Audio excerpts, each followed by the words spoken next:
coming at you live from the beautiful Sunset Boulevard, Los Angeles, California. And now we have live Phish coverage. Both been to the Sphere for multiple events. Right. Different acts. We've covered it thoughtfully and thoroughly and taken many notes. Thoughtfully and thoroughly. Yes. That's true. And we've yet to discuss one thing, nothing. We've not discussed it at all. We're keeping it fresh for you folks. So, what? That we just got lots of things to talk about. The Phish? Phish, Dead and Company. Let's talk about Dead and Company first. Let's talk about Dead and Company first. I have more to say on Phish because we didn't really get it all out, but that's part 2. Yeah. So how was it? It was a lot of fun. You know, I mean, it's hard. I feel like it's really hard to not have fun at the Sphere unless you took too much. The guy next to you on the floor is a fucking asshole. Isn't the Sphere so much fun? Why is it so much fun? Because very good ventilation. Very good ventilation. It's hard to be... almost windy. Yeah. It's crazy that there's such airflow in there. Yeah. You know? That is a feat of engineering. It really is. It's special. Yeah. B, from what I have seen and experienced, the only bad place to be in the Sphere is in the 100 level behind the 20th row. Everywhere else, you're in the last row of the 400s. You're in the rail. You're halfway up. You're in the corner, on the edge, on the wings. I know. You can see everything. And it sounds good. It mostly sounds good. Sure, let's put that aside. I mean, there have definitely been inconsistent sound situations as the bands dial it in. Yeah. Yeah. But it seems like eventually they all dial it in. Yeah. And that's good. No lines, unless you're lining up for fucking the fancy ass merch, which I don't do. Dude, no lines. You can get a drink in 1 second. Yeah. You can go to the bathroom real easy, unless you're going right as the set ends. The second the set break starts, you're run into the bathroom, we'll get everybody else. Well, and on the floor, I noticed it a little different when you get up to the 200s and 300s. It does seem to be less capacity. I did see a couple lines. There are smaller bathrooms on the upper floors, which doesn't make sense to me. Yeah, the floor bathroom though is that's what I'm saying. Insane. It's huge and no one's down there. Yeah, and then upstairs, I did see a couple set break lines. Yeah, me too. Up there, but you got to time your Stella Blue piss. Yeah, you got to pick it. You got to pick it. But yeah, I just for Phish, the line to get in was extreme. How it was way to get in, other than the floor, right? The floor you can get in. Right. It seemed like there was no line basically to get in the floor. I know. Get in the stands for Phish, it was longer. Yeah, it was a very long line, but it does move quite quickly. You see a line that has 500 people in it, 800 people in it. It's only 10, 15 minutes. Dead and Company was different? Dead and Company barely had any line. I don't know if people got there early or people were getting there late, but I was getting there the first night I got there at 6:45, 6:50, no line. Interesting. Walked right in. Second night we got there a little bit later. We got there at 7:20, and there was a 10-minute line. 10 minutes. Did you make it in before they started? Right as they started. Yeah. They started at 7:35 every night. Yeah. For anybody going. They started 7:35 exactly. Yeah. Every night. And they start with the same thing. Not the same song. Just the same graphics. But that's okay. It's a cool graphic. Now that I have some thing to compare it to, Mhm. right? Phish versus Dead and Company. I didn't go to U2, but U2 repeated the same thing every night, Yes. right? They did the same songs, they did the same graphics, timed perfectly for all the changes, you know. So like, really, only needed to see that show once, 100%. right? Phish. But people went multiple times. I know. We have friends who went 2 or 3 times to see you two. Yeah, because it's that fucking cool. It was cool. Like, I know, they're like, we're going back. seeing anything of the Sphere is fucking cool, unless you're like, I can't imagine how it wouldn't be. Yeah. Unless whoever you're seeing there shouldn't be at the Sphere, and they didn't use the facility that was provided for them to create a unique experience. But so far, everybody has. Okay, so you have, so between Phish and Dead and Co, because I didn't go this weekend. My weekend's coming up. Yeah. So you know. So for me, you know, there was like a lot of rumors, a lot of talk about how, you know, Dead and Co were not going to take it to, you know, the point where Phish was creating unique visuals for every single song. We didn't know Phish was going to do that. We had no idea what Phish was going to do. We expected them to, like, there was an expectation by their fan base that we almost... It was an assumption, like, that we almost took to be true, that every visual had to be different. Right. Like they would not be redoing, like, just an underwater aquarium or, like, fish swimming around or whatever. Like, that wasn't... Or, like, just... That's never shared into my mind as something that was realistically plausible. Right. Like, we knew that Phish was going to blow our minds. On what level, we didn't know. And after seeing Dead and Company, I have a way higher appreciation for the value that Phish created in using 100% unique visuals for every song. So you appreciate it more now. Oh, like, yeah. What the effort that they put in, even with like the ridiculous stupidity of like, this back some of the train, silly things, or like, you know, the cars for Tweezer, but it was cool, right? Still, like comparatively on a grander scale, it feels to me like Phish put in more thought and effort into creating and filling this cup of opportunity to create a new experience for their fans. Yeah. Right? Where Dead and Co, don't get me wrong, they created incredible visuals. Yeah. But a lot of the visuals that they created may have already been in existence at some point in some different iteration, whether it was on a poster or a ticket or a t-shirt or a backstage pass or in any of the some of the thousands of images that they've created over the last 60 years. You're saying they didn't dig as deep?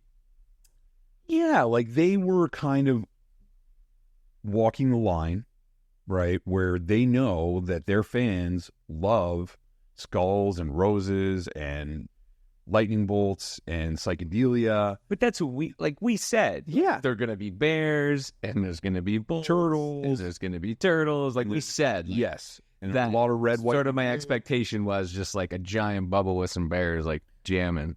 Yes. And it was not basic.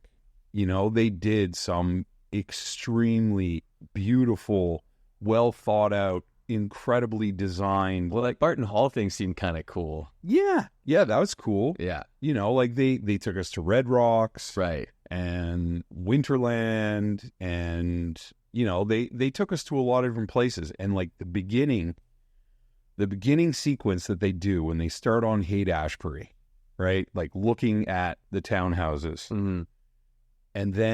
And I was on the floor the first time I saw it. Mm-hmm. And like, do you want me to tell you about it?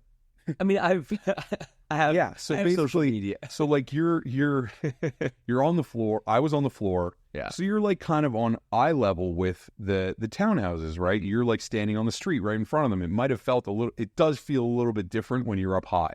Okay. Right.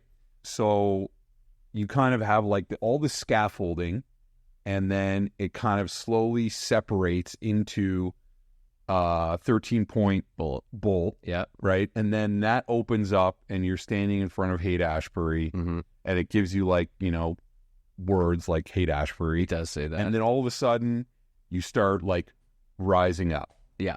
And on the floor, it actually feels like there is like a very real feeling that you are taking off. Yeah, I mean, I described that sensation even from you too, where they like did something, and I was like, "Am I moving? Oh wait, no, I'm not moving." Like, yeah, I'm like you really feel like you're moving, and you're like taking off into space. It is actually crazy awesome, cool, right? And then you're up in space, and you're like floating, and you're in the stars, and like shit's flying by you, and then you're off. Yeah, and that was a really cool opening. But the bad part about my opening was that the sound was so fucked up.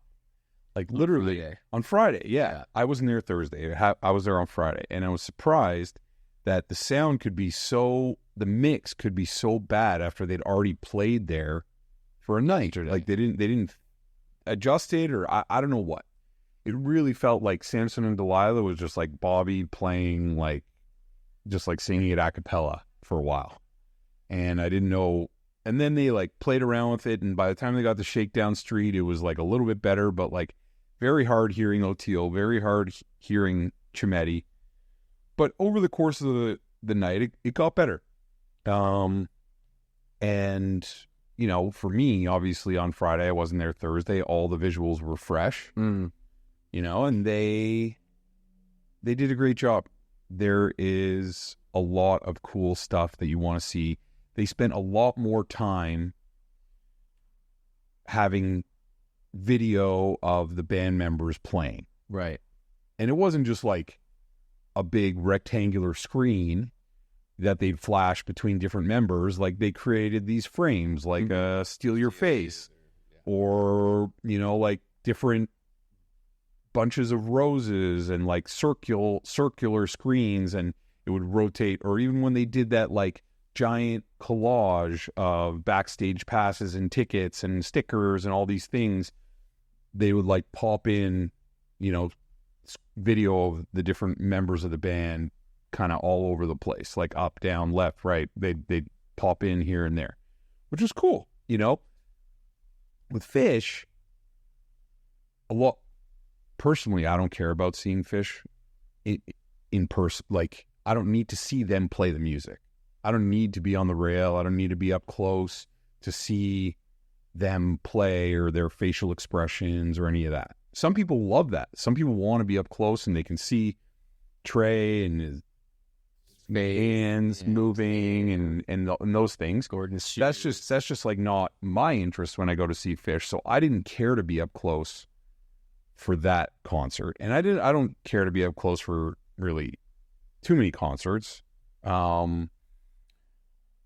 So the people who I spoke to really wanted to be on the floor to see Phish so they could see the band. But when you're up close on the floor, you don't, I feel, get the full experience as you would like the lights 2, 3, 400s in the Sphere, right? The 2, 3, 400s, you have like a much more vast, looking straight forward kind of. You get the more Sphere experience. You just can't see the band, right? You see them, they're like little ants. I know. I was rewatching my video to remember, like from when I went up to the 200s, and like it looked sick to my eyeballs, but the band looked so tiny on that little stage, so tiny compared to the floor where, you know, guys, you know, and you can look up. I don't know what I like better. I don't know if I have an opinion on which one I like better. Yeah. And like Phish did not use any visuals of the band that they had, were not just like straight video of them playing, right? It was a lot of like graphics, silhouettes, like maze. They had like all those pieces that were like flipping around and then reforming into like the band playing, or like they did it during Fluffhead, where they had like the shutters that were all opening and closing, and then there were effects on there were effects on all the video that the band did. Whereas Dead & Co., from what I saw, social and what you obviously experienced, like it's John Mayer in the middle of a Steely, or you know, or like Bobby like over there in the circle, and exactly. You're like up in. One thing that I noticed And it happened so quickly and so rarely. It was on Saturday night. I can't remember what song it was. Let me look. Where there was like all this mist. You know, it was like this colorful, like psychedelic on the screen. Yeah, it was just like all mist and like different colors, like rainbow. And all of a sudden, and it was only there for like 10 seconds. They had like Jerry's eyes. You know, you could tell it was him with the glasses, and he was just like looking down Weird on everybody, right? Cool. And it was only there for 10 seconds. I was like, you guys see that? Nobody. It was there. Are you sure? I am positive. I'm pretty sure it was looked up and I saw Jerry. It might have been during Eyes of the World, but I cannot confirm exactly. I'm pretty sure it was during Eyes of the World. And that was really cool. You know, they were throwing like little Easter eggs in there, things that like you could notice for a second. I thought Dead and Company did a very good job, but they do repeat some of those like basic things, you know, where they have like a giant steely with that they're using in the middle for the screen, or like this bouquets of roses, and or they have like multiple screens inside of it. That's not shocking to me at all. Like, it doesn't really defy my expectations of what they were going to do. The internet went wild on Friday night with, you know, grumpy, you know, Cheeto dusted fingertips from people who weren't even at the Sphere. Right, and they couldn't watch it either. Right, they can't watch it. I don't even, like, but they were a tizzy with, like, disappointment that these things had been repeated and stuff. And they were offering, like, no grace, really, to the band. They were, you know, how these armchair, you know, critics, not much like ourselves. Yeah, yeah. But they were upset, you know, and it was interesting, like, yeah, I mean, you're right. With Phish, I would have been shocked if I saw anything really repeat in any real way. This doesn't shock me at all.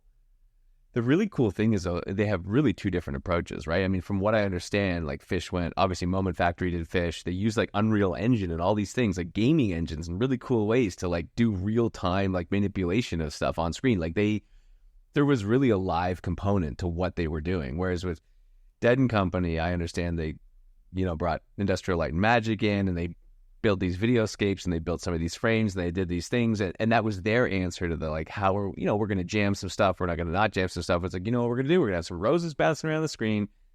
We're going to put John up there, and you know, everyone can watch him play, and like, that's our answer to like how we manage, you know, and jamming and video. It's probably way more economical to do it that way, you know, to create certain like unlimited usage on a lot of the graphics, right? They jam it for 5 minutes or they jam it for 30 minutes. Doesn't really make a difference. Yeah. You know? And some of that was also Phish, you know? Yeah, but Phish was, a lot of those things were being manipulated in real time or through sequences. Yeah. You know? And a lot of the overlays on top, again, they used like Unreal Engine, which is super cool. It's like literally they used a video game like underpinnings to go like, let's in real time like do all this. Let's in real time make totally different approach, which is, it's interesting. Like, one, I mean, Phish had an insurmountable task ahead of them. I think like Dead and Company is, hey, we're doing 24, 26, I forget. 24 shows, like, you know, let's like invest some money, let's make this happen. And keep it relatively open-ended. Right. We can, because you can use, it's not like, I mean, not that Phish was really relatively tied. In not very many instances was the visuals tied to the songs. In very few instances that we not even can true. think of. Right. I mean, Bathtub Gin like had water people. Like, nothing even had anything to do with anything really, other than like barely. Okay. Yeah. With this, they can really just add any song to most of these backgrounds. Yeah. Obviously, Ship of Fools. Okay. Right. Scarlet Begonias had like a bunch of Scarlet Begonias like falling down and totally. But like there's a lot of overlap between the graphics that they made and like what they could play on top of it. Mm-hmm. I agree.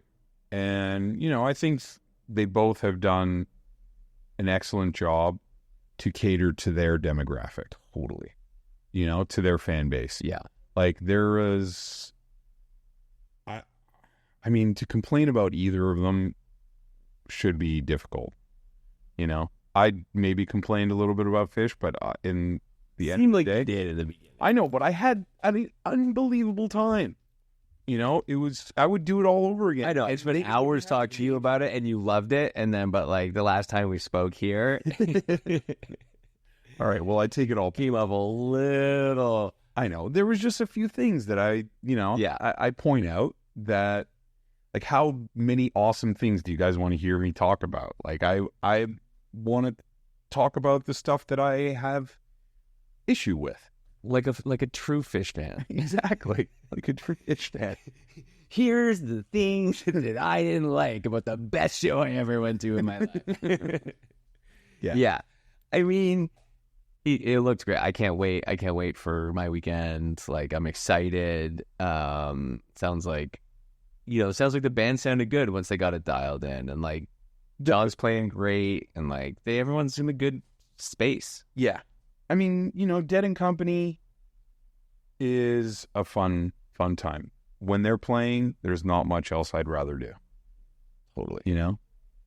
So, John really pushed it with some of his playing this weekend. I thought that, like, his solo during Sugar-E was phenomenal.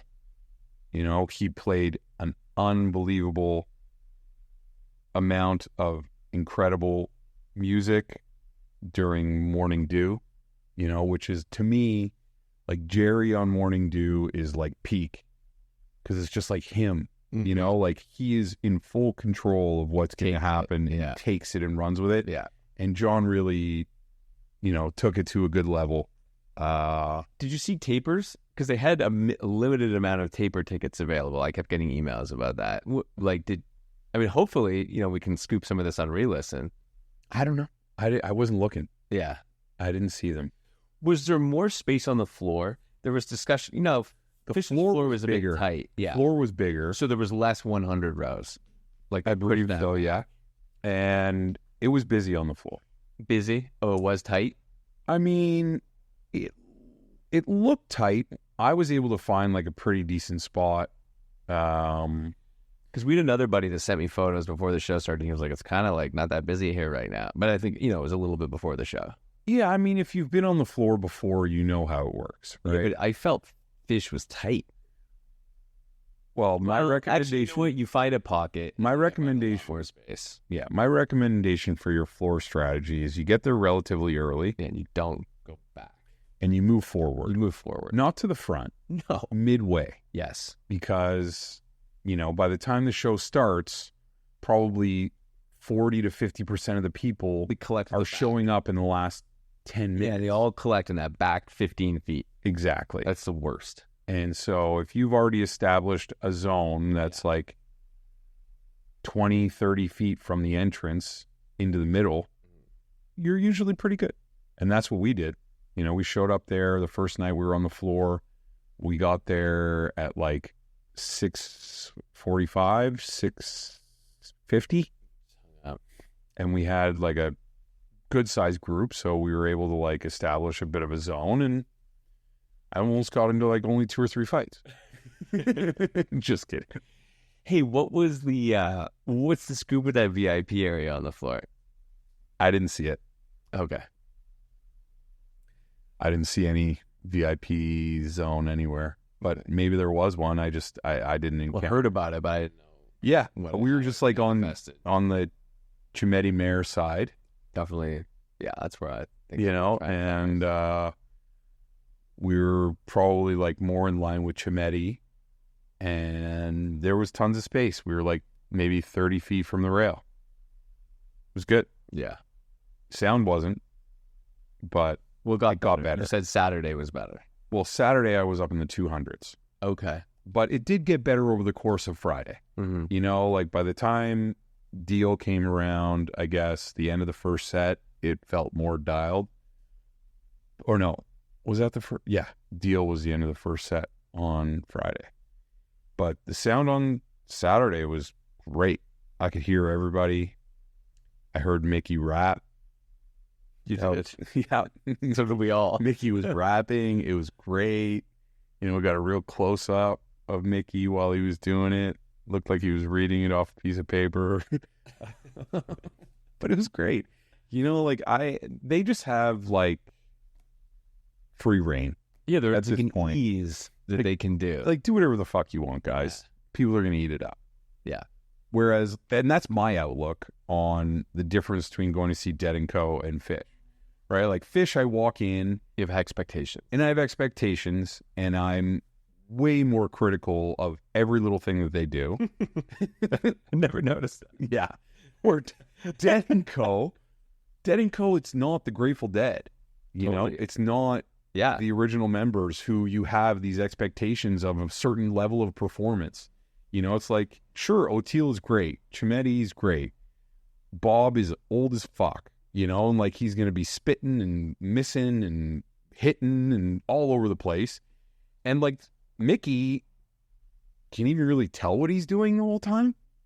You know, like he's banging away, but so's Jay Lane, you know, and they're kind of like, it's hard to get the separation between the two of them. Yeah. You know? Like, Mickey could be completely turned down, and you don't even know. Yeah. Because, like, Jay's good. Yeah. He handles it very well. And then, like, John, there's expectations. Yeah. You know, like, he's probably the most hyper criticized of the band because he's filling such a fucking very large shoes. You know? He's like the interloper, right? Because it's like O'Teal, even Chimetti, like, they're viewed as, like, filling in. Yeah. Whereas, like, John's viewed as like, hang on a second. You think you can play Jerry's songs? Yeah. Let's see what happens. But at the same time, like, I've seen Dead & Co. so many times, I know and feel that, like, John is doing it his way. 100%. He's not imitating. He's not imitating. There are obviously the same notes that he's using on many of his progressions. He's been soloing and playing, but, like, he's not emulating Jerry's tone.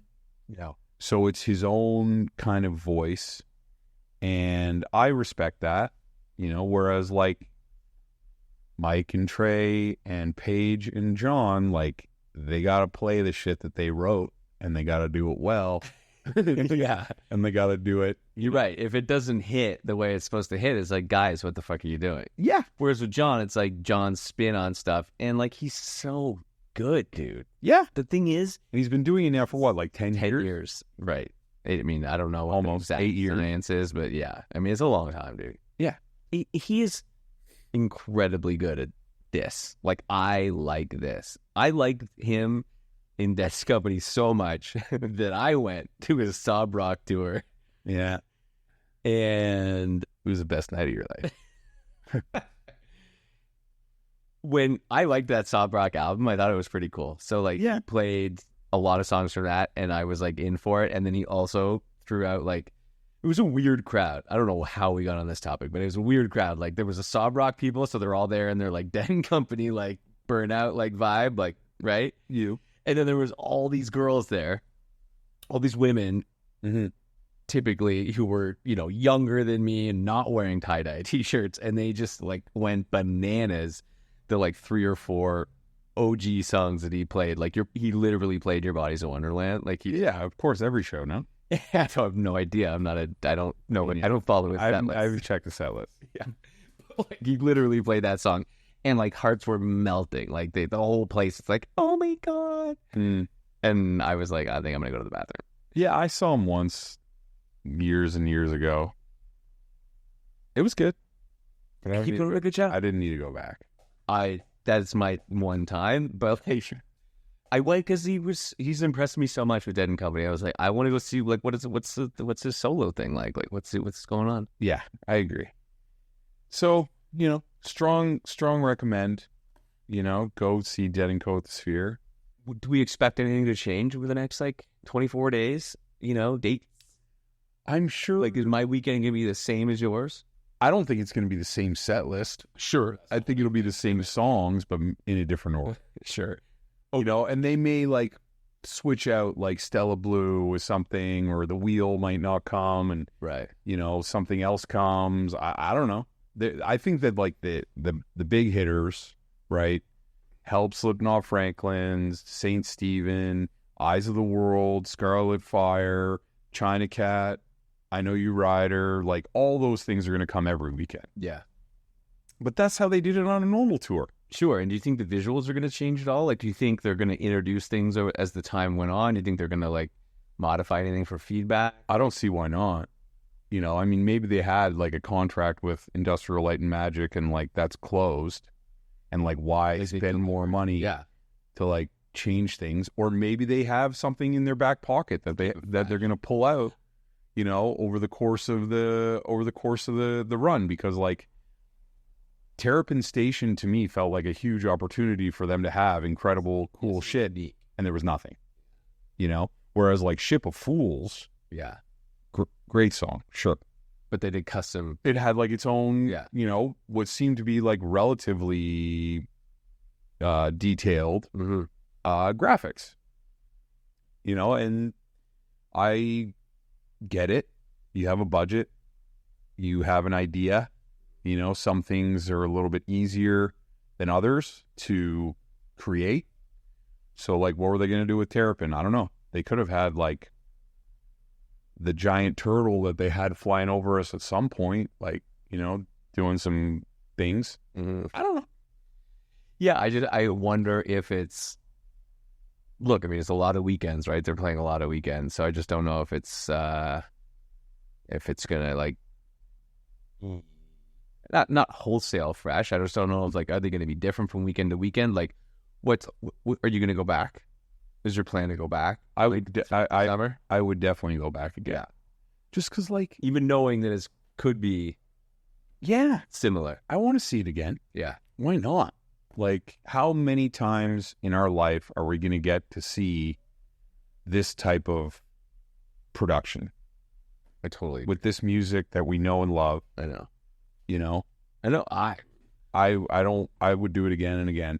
I mean, I want to, you know, my first, I haven't had my first weekend yet, but like, it's definitely in the back of my mind that like, I'm probably going to like scoot back out again, you know? I mean, we're lucky we live in LA. Like, we can get to Vegas pretty quick. Yeah. It's like an easy overnight trip. Yeah. You know? So we'll see what happens, but I'm definitely going to go back. Maybe not for 3 nights in a row. Sure. But I'll definitely go back for at least one or two, you know? Why not? Maybe I'll get lucky and I'll hit a different set list. Sweet. Yeah. Cool, man. Well, I'm excited. It looked great. Yeah. Anything else you want to talk about with Phish? Oh, Phish. I forgot. Okay. So I was just listening. I listen to the show every time we do a show, and I was listening back, and there was like so much that we didn't say, but it's been like a while since we did that, and I forget. One thing that I heard, I didn't realize, but it made a lot of sense, was like the reason they did so many cars for Tweezer. No. Is because it's like their jam vehicle. It's their jam vehicle. Yeah. Okay. Well, I also... Kind of makes sense, right? Remember when I was talking about how like the TVs and all those weird things are from the... We didn't realize it at the time, but from the artwork on the live Phish albums, like there were so many of that. Yeah. So like there was more to be discovered. There was definitely Easter eggs throughout that we didn't even realize the first week, like after the weekend was over. Yeah. We didn't put it together. Lots of things. Yeah. You know, so like, again, like we thought initially that like the only art that wasn't necessarily reused art was for Taste, all the Pollock stuff, but they reinvigorated it and made it look different. They just had like the graphics that had already been created. So, like the robot laser eyes, that's from Pollock in a totally different way. Right. But the theme or the idea. Yeah. A lot of these ideas are on. So in a similar way, they used a lot of their historical graphics, but reinvented and realived them. Reinvented, redefined. Yeah. Exactly. I think Trey had like way too much fun with it. Also comparing it to Dead and Company, and just like they have different production value, right? Like Dead and Company is a machine. I mean, Phish is also a machine, but Trey's like very hands-on creatively. He's like a child. He has like this childlike like creativity. I mean, you know, he's like, we're gonna do this, then we're gonna do this. This is gonna be awesome, right? Whereas like Dead and Company's like, okay, we're gonna sell $495 floors. We're doing 24 shows. Yeah. Like, How much boom, do we spend? and throw some money at it. Let's make some posters and some T-shirts. Let's get all the guys like us in there to leave our money behind. Okay, I'm not. Yeah, I don't. No, I'm not another implying it's a cash grab. That's not what I mean. I just mean it's like a different. It's different. Yeah, different machines. purpose. Like Trey was like, oh my God. So like I believe that it was their jam vehicle when you say that, because like that's like Trey would be like, that's the best. We're doing that. Yeah, like that's our jam vehicle. We're doing that. It's like some intern. It's so obscure. He's with Phish. He's like, great idea. Exactly. It's so obscure and stupid that like it has to be true. Exactly. And also, you could hear the concert in the atrium for Dead and Company. Oh, Like if you left and you had to go pee pro tip or get a drink, you could still. So they were pumping it out there. You could still hear the show. Because with U2 and with it, obviously, you couldn't. It was not the case. Yeah. Very interesting. I mean, I think they maybe like thinking there would be like some spinners, you know? Right. But there weren't too many. I didn't see any spinners. Yeah. I also got a report that there was no spinner because my buddy, you said there's lots of room. I was like, get your spin on, bro. Yeah. You and all the spinners. He's like, there ain't no spinners. No. I mean, there was like maybe a couple on the very fringe of the floor. Yeah. But not a lot. Yeah. Yeah. So anyway. I mean, Phish, dude, I don't know. It really did leave me like pretty like awe. Like it did kind of leave me speechless in a weird way. Like I don't know why. It's not like, okay, I'm not comparing it to Cypress, or it wasn't like a seminal show, but in so many ways it like really was actually like super cool. I'm so glad I went. And like I listened back and I love it. We went to lunch with a friend who like wasn't like 1,000% enthusiastic about like listening back. Mm-hmm. I thought there were some really great moments listening back. For sure, there always is. I guess what you always say. You know, Phish always has incredible moments at every show. And that's why we keep going. And like when you get an entire show that's incredible, that's like peak, apex. I know what that unnamed person was also saying, that next year they're going to be doing a lot of Sphere shows. You think they're going to do any repeat graphics? I don't know. I can't speculate on the graphics, but that they're working on it this whole time. Like they're rolling out way more. I mean, well, you know what I'm talking about. No, I think if I was the joke, it was. What year is it next year? 25. It's not going to actually happen, but like a lot of shows. Well, here's what I would say. At that point, the standard for the Sphere will already be established. Yeah. Right? Where repeating visuals is okay. Yeah. Then at that point, if Phish is planning on doing like 8, 12, 15, whatever. Yeah. I think they'd be more comfortable fucking pulling those cars out for Tweezer again. But hearing some of that backstory about how they wanted it to go big, and then they just realized it was too big for them to like too much work for them to go big, so they did the 4, and then they were like, maybe we'll do 8, but obviously we can't even do 8. We'll keep it at 4, and like we'll kick the can down the road on the 16 shows or whatever it was supposed to be. Yeah, like that's cool. That's cool insight. Sphere 16, sweet, the sweet the career 16. Yeah. Hopefully it happens, and hopefully there's no repeats. There's not going to be repeats. Because they did it at the Baker's Dozen. They didn't repeat any. Yeah, repeats is not my concern. Although there could be repeats. There will be. Anyway. I mean, if they're going to do more than 8 shows, there will be repeats. 1,000%. Repeats on the visuals? Both. Because in order for them to fill the Baker's Dozen, yeah, they had to get so deep on their cover. Catalog. I know, you're right. They did. Right? And they had to jam Lawn Boy for like 35 minutes. Yeah. to fill it. Yeah. Which is something they could do. Yeah. You know, and fill the night with 4-song second sets. But like, they can't force it. Yeah. No, you are right. I think the Baker's Dozen was unique in that it's thematic, like, how they, went into covers and with theme, with purpose. Exactly. They had like a reason to go into covers. Exactly. Yeah, but I mean, I think that but hey, they're not short on creativity. Fine, I'll give you the like covers. No, repeats, whatever. I'll give you that. But like, Trey's already cooking up. He's already got a couple of ideas simmering in that. I'm sure that head of his about like what he thinks he wants to do for a longer run. He's gonna watch Dead and Company do what they do, and he's gonna like come up with a whole bunch of things you just think are just swell. Yeah, just swell ideas. 100%. Go for it, Trey. Yeah, can't wait. Are we gonna go to all 16?